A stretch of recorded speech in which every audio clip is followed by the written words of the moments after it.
بسم الله الرحمن الرحيم والفجر وليال عشر والشفع والوتر والليل إذا يسر هل في ذلك قسم لذي حجر ألم تر كيف فعل ربك بعاد إرم ذات العماد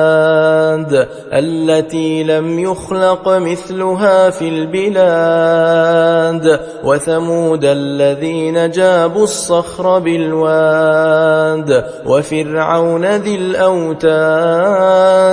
الذين طغوا في البلاد فأكثروا فيها الفساد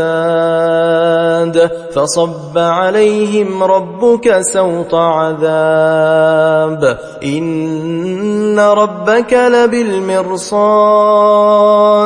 فأما الإنسان إذا ما ابتلاه ربه فأكرمه ونعمه فيقول ربي أكرمن وأما إذا ما ابتلاه فقدر عليه رزقه فيقول ربي أهانن كلا بل لا تكرمون اليتيم ولا تحاضون على طعام المسكين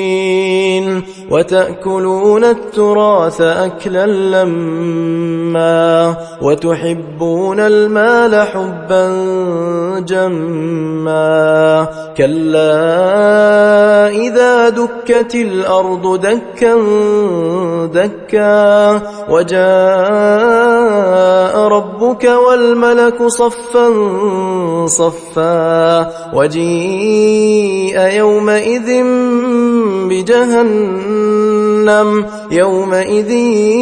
يتذكر الإنسان وأنى له الذكرى يقول يا ليتني قدمت لحياتي فيومئذ لا يعذب عذابه أحد ولا يوثق وثاقه أحد يا أيتها النفس المطمئنة ارجعي إلى ربك راضية